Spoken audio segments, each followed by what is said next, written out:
V našom štúdiu pre túto chvíľu môžeme privítať nášho prvého ranného hostia. My už sme spomínali, že dnes sa budeme rozprávať aj o téme graffiti. Budeme sa venovať v podstate takým dvom rozhodujúcim pohľadom na túto tému, na toto umenie, či neumenie, alebo škodenie, ako si to nazveme, naozaj záleží od uhlu pohľadu. Miro Gajdoš je našim ranným hostom, teda prvým ranným hostom, človek, ktorý sa aktívne venoval graffiti a ktorý momentálne je, povedzme, na úrovni takého vyššieho fanúšika, to znamená, že spravuješ webovú stránku, ktorá sa venuje práve tomuto umeniu. Je to umenie?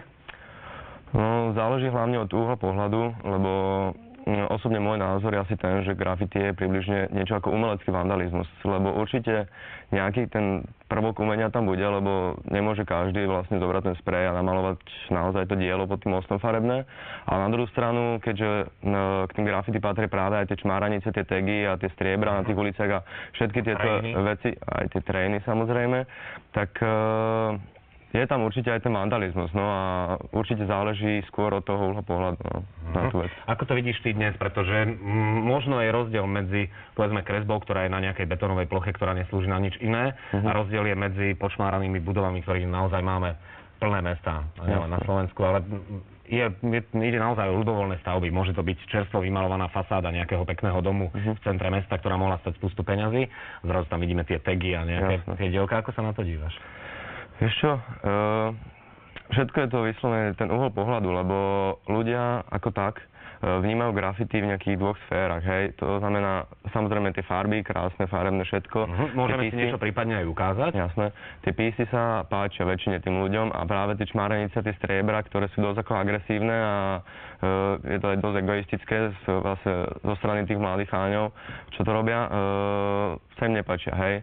A ja osobne v graffiti platí jedno pravidlo, ako tak, nepísaný zákon, to znamená, že nejaké v úvodzovkách jedno umenie by nemalo prechádzať druhým umením, to znamená, ja osobne zastávam to, že ja by som nikdy napríklad nešiel napríklad cez nejakú kultúrnu pamiatku alebo nejakú novú fasádu, hej, ale je to individualizmus tak, ako vo všetkom, to znamená, ja nemôžem prikazovať druhému, čo robiť a čo nie robiť. Tie nejaké pomysly pre tie hranice si musí určiť každý sám, to znamená, čo ja urobím, druhý neurobí a čo druhý urobí, neurobím ja.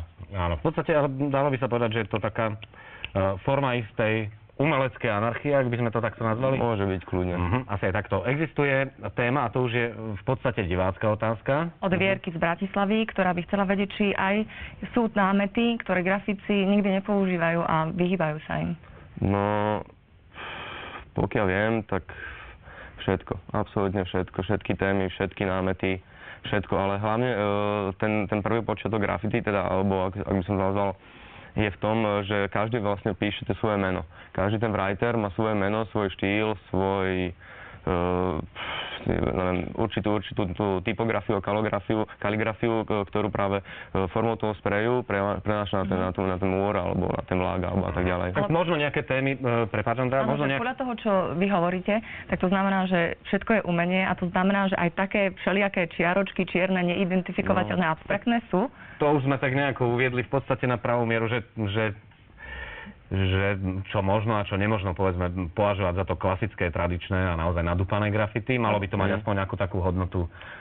To je ťažko povedať, lebo napríklad writeri ako takí, čiže tí sprejeri, tí grafitiaci, rešpektujú napríklad a uznávajú aj také práve tie čmarenice, tie tagy, pretože aj ten tag sa niektorí, nehovorím, že všetci samozrejme, ale to technikou, niektorí majú tak vymakanú techniku, že aj ten tag konkrétne je urobený perfektne. A to aj celkom dlho môže trvať, nie? Kým človek získa takú rutinu s tými sprejmi? Určite. Vlastne určite niečo je tá danosť, hej, že čo určite niektorému človeku to ide lepšie, niektorému horšie a tak ďalej, ale minimálne tých pár rokov, 4-5, to dá, no, kým človek aktívne neustále, to znamená, že minimálne ten jeden pís v týždeň urobí.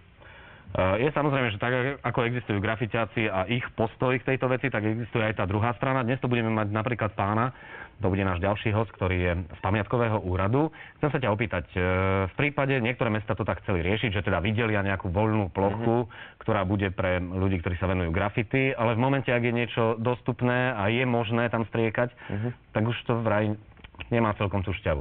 O tom by som nehovoril. Určite, keby sa niečo vyhradilo, nejaké plochy a nejaké plochy by sa legalizovali, určite by tam vznikali práve tieto krásne farebné plochy, teda tieto krásne farebné písy, lebo